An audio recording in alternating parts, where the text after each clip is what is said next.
Wrath as the support. So remember yesterday I was there's a lot of these standard bans coming out. It's kind of meta at the moment. I think we saw like, you know, Alista being banned out, or Orianna being banned out, and Alliance gonna kick off the first ban of the day with that Corki. Yeah, so this is kind of going to the same thing that I saw yesterday. Corki and Braum was utilized pretty well by Impunity to basically manhandle the bottom lane, and it really just hurt the lineup of, who was it again, Team Sequence, because there's a lot of damage with this. If you can get the stun from the Braum, Corki can shred targets so easily. And look at this, Impunity on the other hand is targeting Shinsekai with a lot of this, or with that Lee Sin pick, which really Shinsekai loves to use. So what's going to happen here when, you know, Alliance picks for their jungler?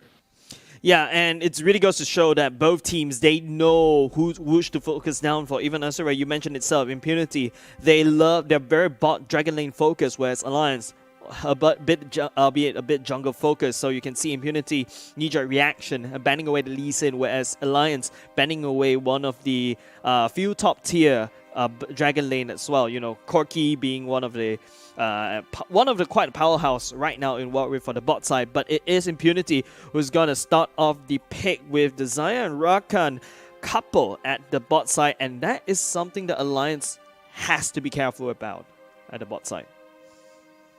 Right now, I think there's a trend or a more favor towards tankier jungler or tankier supports, just because what we saw yesterday is that they really build dual heavy items. Just allows them to stay longer to fight, especially when you're an Alistar. Imagine having like Iceborne Gauntlets, Dead Man's Plate. You're such a beast and can stay so long in those fights. That way you're seeing the Braum and the Alistar really taken away from the board. Rakan is kind of like the next step to that, and that doesn't leave Alliance with much. So they might be relegated to maybe go for a Janna or a Nami that isn't really too good as a support. I mean, they can help you in the lane, but once a team fight starts, that's when the Rakan can really go for these punishes, and that is something that Alliance have to be worried about. I do like that they have picked Cryo or have picked this Kai'Sa for Raven, but you can still see that Alliance are trying to figure out what they have to do when they go for the support, because there's still so much easy pickings, and they need something to disengage, or maybe just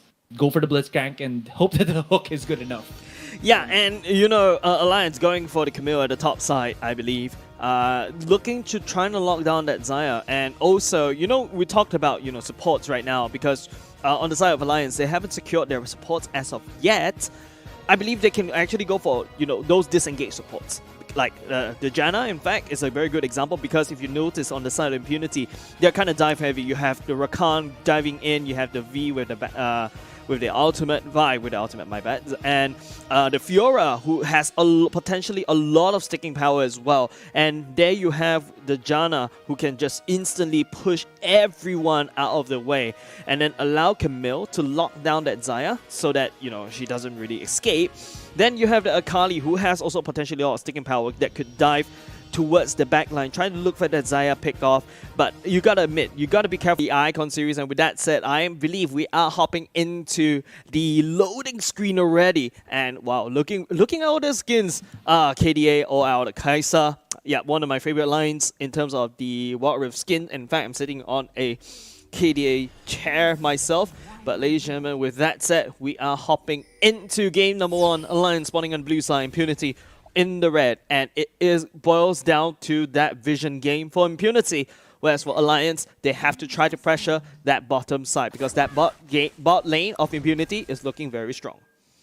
This is where I also wanted to point out, you know, setting the bottom lane aside as well as the jungles aside, there is a really, I think, mismatch that will be happening in the mid here. I know that Orianna should fare well against Cryo on this Ziggs, but there always will be that threat that Ziggs' satchel charge can always displace you, or his satchel can always displace you and basically make you easier to get ganked by the Camille, whereas on the other end, Swirl doesn't really have any of that. That's why you're seeing him just play on the barrier, but the damage is insanity here.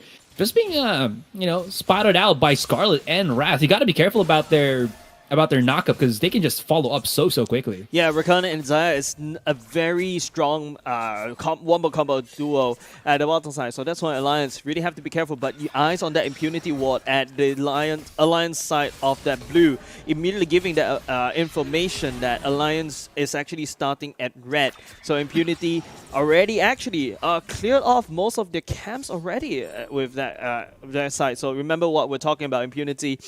Apparently, well, Impunity does have the better clear, but it is the Shin Sakai who is actually in position already. So, you know, Alliance favoring that early ganks, that's gonna be very that Alliance will be playing around right now.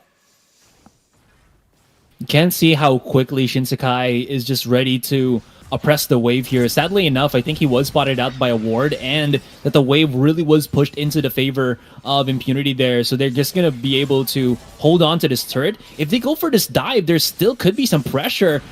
I do like how that recall was simultaneous, and immediately after seeing that the Camille was there, look at how quickly Wild Boar doesn't waste any time and immediately works on the other side of the jungle. So Shin Sakai cannot get that one up in terms of the camps. Yeah, a bit of a vertical jungling happening right there, but it is the Vi that's gonna call the quits earlier on. And Impunity is gonna get a lot of their money worth with that pixel ward and that pixel brush at the river, but at the same time, Alliance, CWJ and Quadrakill, remember what I said, it is all about hitting that vital points. That Akali picking up that footwork is, I would say, is one of the only few things that is actually keeping her alive from the pokes coming up from Quadrakill.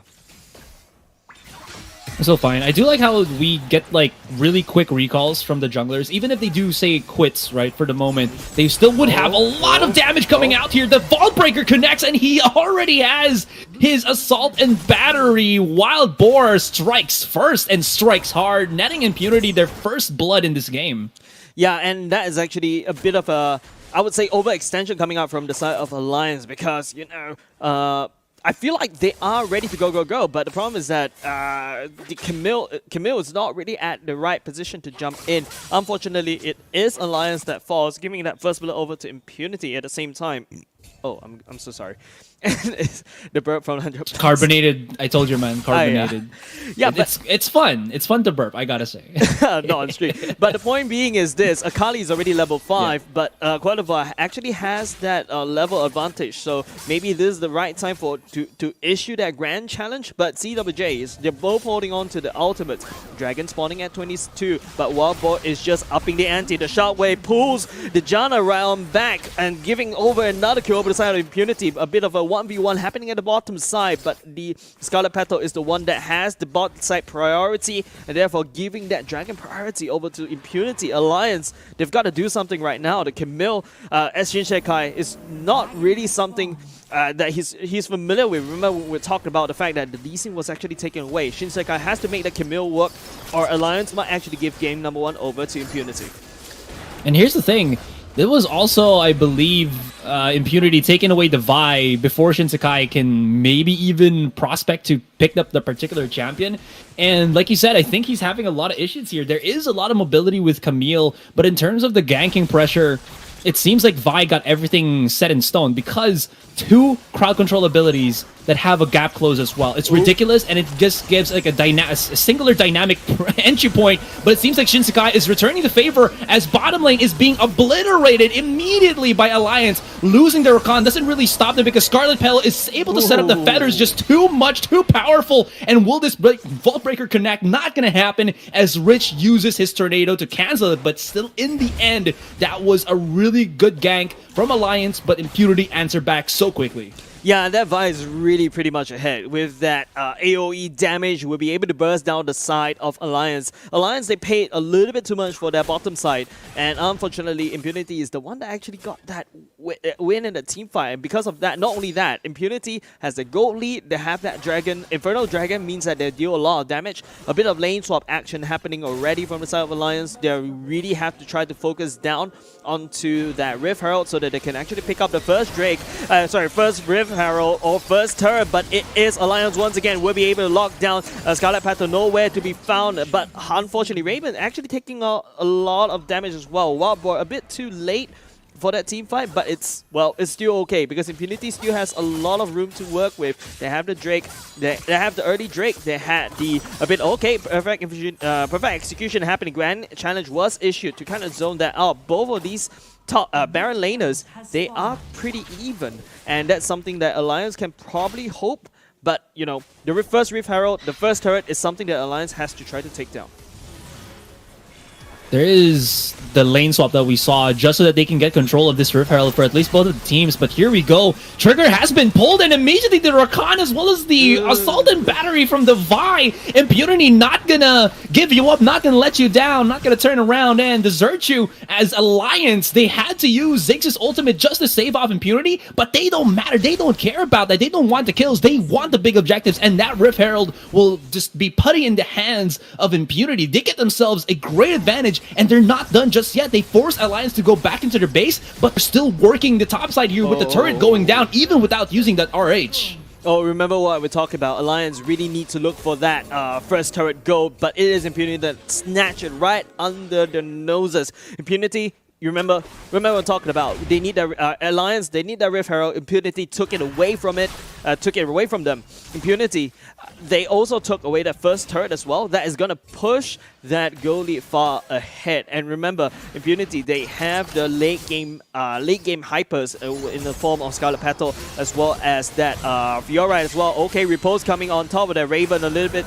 Will be able to burst that Quadrakill down. Raph coming a bit to the party a little bit too late. And Alliance, they're on the timer. They really have to try to close this game down, but it's gonna be very hard because fighting Impunity with that early massive gold lead in the early game, it's gonna be very hard for Alliance. It's gonna be a uphill battle. Yeah. All right. Thanks for dropping out that scoreboard. Definitely needed to see what was the pickups right now for the ADCs. As for the Kaisa, there is still no item for her, but the Xayah is already done with the Blade of the Ruined King. This could actually hurt the case of Alliance if Impunity tries to go again for another team fight. And like you said, with this amount of initiation that they do have, it is a threat that can be just so... I don't want to say threatening because I already said threat, but alarming for Alliance. In any case, the trade-off of the turrets have been actually neck and neck. There's a slight advantage in terms of the gold for Impunity, but you know that Alliance is able to just pick it back right out. But Impunity have done, like you said as well, is always getting that dragon control. And here's the next point of contention. Big objective, dragon. Yeah, the Ward will be able to push that out, but SSK, he doesn't really have, he only has GA, and the fact that there's Emerald Glaive in the side of Wild Boar already, but Rakan will be able to drag the fight on Alliance as the bomb's going in, but it is SSK. Raven dives on top, Quadrakill already there to phase out. Grand Challenge is actually just triggering on top of Cryo, but at the same time, the fight is being split on both sides as Alliance. Slowly and bit by bit, their members are actually falling down. Impunity, okay, will be able to dodge the Mega Inferno Bomb. And it's just, well, Impunity, they took that dragon, they took that team fight a little bit. That Rakan just gonna, you know, jump on top of it and sacrifice himself to make sure Impunity takes that Ocean Drake, take the second dragon of that game. I love how both of the teams were able to play without their solo laners, because both CWJ and Quadrakill were very late to the party. Actually, Quadrakill was the latest one because I think he was still walking from base to the mid lane. And even then, Impunity did a fantastic job at initiating the fight and even still surviving after such a numbers discrepancy because CWJ was waiting on the Tribrush near the Dragon Pit. And he wanted to go for the big flanks, but he can't really connect just yet. He had to wait for Impunity to go in, or else he would have been bathed in the crowd controls that this red side team had. And I really do like how they were able to manage it, but still in the end, like you said, Impunity get that dragon, and again, in the end, that's all that matters. Initiations will be had here, and there's a big team fight coming in as well. Non-stop action here, my man, as there's just going to be a 3-man ult from Swirl. He lines everybody up, but the follow-up has to be true, although Scarlet Petal is still not here. They don't have the damage, they don't have the ADC because he's pushing on the other side of the wave, other side of the map. And Alliance, even though they got comboed rather, they still did not falter because again, Scarlet Petal was split pushing. Yeah, and it's really putting Alliance on that timer, and it's actually going to be even true right now because Impunity, they have the late game carry cry, and you can see that Rift Herald being plunked down in the mid lane, trying to open up that map even further. I feel like right now Alliance, the way that can do is to use that Ziggs to split push. You can see the satchel charge going in, but it is Wobble who's actually already in that area, really trying to looking for that flank. SSK coming in from the side, but okay, just gonna get rooted by that Xayah, unfortunately. But you know, Impunity, because their Baron laner, Akali is not very good at split pushing, right? Akali is more on champion killing machine, whereas Quadrakill, Fiora does have a bonus attack speed with the blade works, as well as she scales based on AD, and well, she has a better pushing power as compared to that Akali. Yeah, that makes a lot of sense, and I think Akali has decent, wave clear and split pushing capability, but when you put them in a 1 versus 1, Quadrakill should always just have the 1-up, just because you have your power, you have your grand challenge, everything to keep you topped off in the 1 versus 1s, and that's what you're seeing CWJ just kind of just control the waves rather than threatening the split push, just because I think Impunity here has all the threat in the world. Now, Impunity will be starting to get the Scuttler as Wild Boar slaps it away. Shinsekai would have wanted to smite steal that, not gonna happen, and here we go. This is what I was talking about. CWJ, he puts so much respect to Quadrakill, not only because there's a lot of dueling, but Vital Point is such a disgusting passive to go up against. He just takes so much damage, and CWJ, he only has a Leander's Torment. And, I mean, Quadrakill deals 80 damage. He doesn't have anything to, tank that.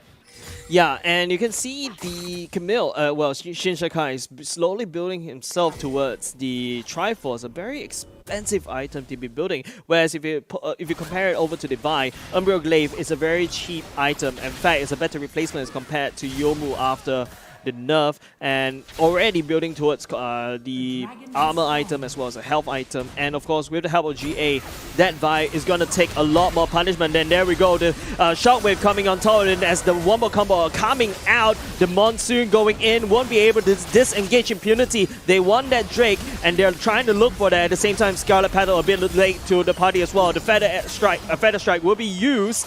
But then again, it is a win over to the side of Impunity. Impunity looking very strong. They'll be able to take down this Drake, and they take 3-4-2. I just gotta say as well, there is a big misposition there for both Cryo and Raven, if I'm not mistaken. They just walked up, and they got caught by a Phantom Ball of Swirled. They got gobbled up by that ultimate Shockwave. Yeah, thank you very much. And it just lined them up. Their Alliance, after their mid laner and ADC got caught, they poured heals, disengage as quickly as they can to keep them alive. And Impunity's Scarlet Petal wasn't even there in the fight. The threat wasn't even, completed. And as Impunity just came in, there wasn't really much the Alliance could do. And now Impunity are starting to build up a lead. They got map control. They got Scarlet Petal in such a good position. And this Baron is already being ripe for the taking. Yeah, and Impunity, don't forget, they have 3 Drakes in their pockets. They have more turrets, they have more gold. Shin Shekai trying to scrounging up as much gold as possible as he goes golden. The charm coming in from the side of Rav, but he will fall from that Kai'Sa. But at the very least, Alliance will be able to do that pick off because of the fact that Rav tries to engage, and Alliance, they burned that ultimate. So Impunity, they're just going to rotate it over to that Baron, try to take that down, try to end the game. But Scarlet Petal receiving a lot of damage from their bombs. The only way the Alliance can actually claw back up to the game is to allow Shin Shekai to farm up just a little bit more and use that Ziggs to poke as much as possible. Try to weaken down the side of Impunity before they engage. I did not expect Cryo to deal this much damage. Like, he just hits a bit. Yep. He just hits a few of his abilities, and he basically obliterates every single one of them. Shinsekai, a bit too deep in enemy territory. That's what what happens when you're the Survey Corps. That's what happens when you're, Attack on Titan. Anyways, he's gonna get burned off here, and Raven goes in two-hand. We're talking about, you had the capability to dive in, you have the damage, but there's a lot of shield, a lot of crowd control from Impunity, and Raven pulling the trigger too quickly, too aggressively will net Impunity to go in and try to get this Baron without the ADC of Alliance. This is not looking too good as the pincer goes in. Cryo forced to use his Zonia's Hourglass, and CWJ, he's got to pick it back out into the backline as well. But look at this, SSK is in no man's land. He had to sacrifice himself to allow the carries of Alliance to live on through, but that Baron is still a credible threat as 5 members of Impunity are still alive here, ladies and gentlemen. CWJ, Shockwave once again, and Swirled is swirling his opponents in a mixture of shockwaves. This is going to be the alley-oop. Cryo uses his ultimate there, and almost CWJ, oh no, not gonna happen, as Wild Boar had the smite to take the last hit on that Baron, and Impunity with a wild and big swing, rather.